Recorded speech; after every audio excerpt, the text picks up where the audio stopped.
153 jours en hiver, chapitre 18. 71e jour.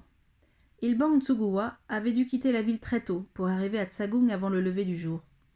Les longues rafales qui balayaient la vallée se chargeaient peu à peu de minuscules flocons de neige, aigus comme des aiguilles, et l'inspecteur du district scolaire vibrait de froid. Il coupa le contact de sa moto d'une main tremblante et s'inclina en silence devant Baitar, les lèvres soudées par le gel. Le vieil homme lui glissa entre les moufles un gobelet de thé très noir et attendit en silence que le fonctionnaire dégèle. Secoué par d'interminables vagues de frissons, Ilbang se colla contre le poêle et le visage au-dessus de la boisson bouillante laissa la chaleur lentement renaître en lui. Il finit par ôter une de ses moufles avec une grimace de douleur et tendit solennellement à Baitar une enveloppe cachetée. « Qu'est-ce que c'est que ça ?» demanda le vieux en l'acceptant du bout des doigts. « Une mise en demeure. Je ne sais pas ce que ça veut dire.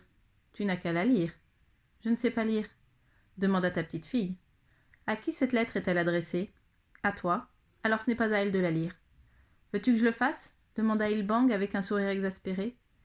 Baitar haussa les épaules comme si tout cela ne le concernait pas. D'un geste malhabile, l'inspecteur décacheta l'enveloppe et en tira une feuille couverte de tampons et de signatures. « Monsieur le commissaire principal du 5e district à Baitar Baatar. À la demande de Ilbang Tsuguwa, inspecteur du 5e district scolaire et en application des articles 5, 6 et 7 du Code de l'éducation, Baitar Baatar, berger, est mis en demeure de présenter dès aujourd'hui sa petite-fille Galshan Baatar en 3e classe du collège du même district. Faute d'exécution immédiate de la présente mise en demeure, je me verrai dans l'obligation de faire intervenir les forces de l'ordre afin d'en assurer l'exécution. » Baitar tira de sa poche sa blague à tabac et roula une cigarette. « Habille-toi chaudement, Galshan, ordonna Ilbang. Je t'emmène tout de suite au collège avec moi. Tu verras ton grand-père ce soir. »« Il s'agit d'un papier officiel ?» demanda Baitar. « Tout ce qu'il y a de plus officiel, » fit le responsable en tendant la feuille au vieil homme. « Tous les tampons y sont. Je peux te reprendre un peu de thé ? » « Sers-toi autant que tu veux. Les voyageurs sont ici chez eux. »« Je ne vois aucun tampon officiel, moi, » ajouta Baitar au bout d'un moment. Le responsable du 5e district scolaire se retourna. Dans le poêle, la mise en demeure achevait de se consumer dans une large flamme orangée.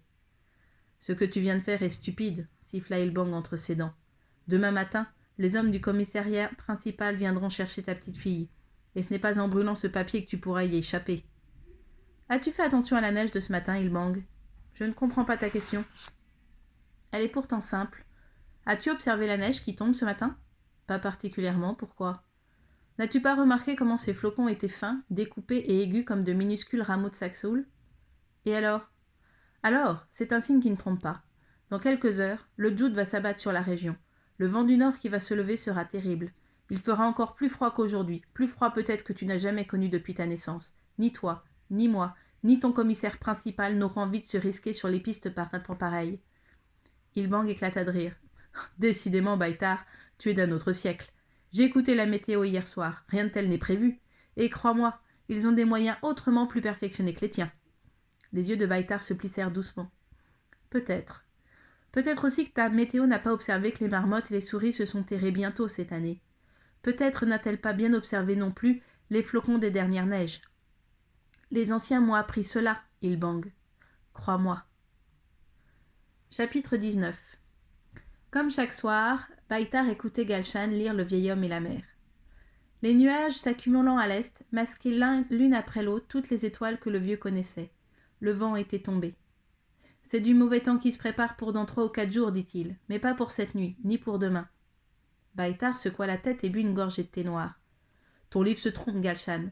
Le mauvais temps sera pour cette nuit. »« Mais Atas, c'est dans l'histoire que ça se passe, pas en vrai.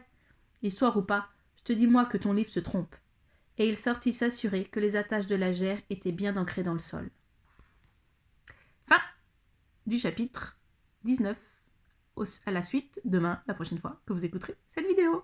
À plus tard!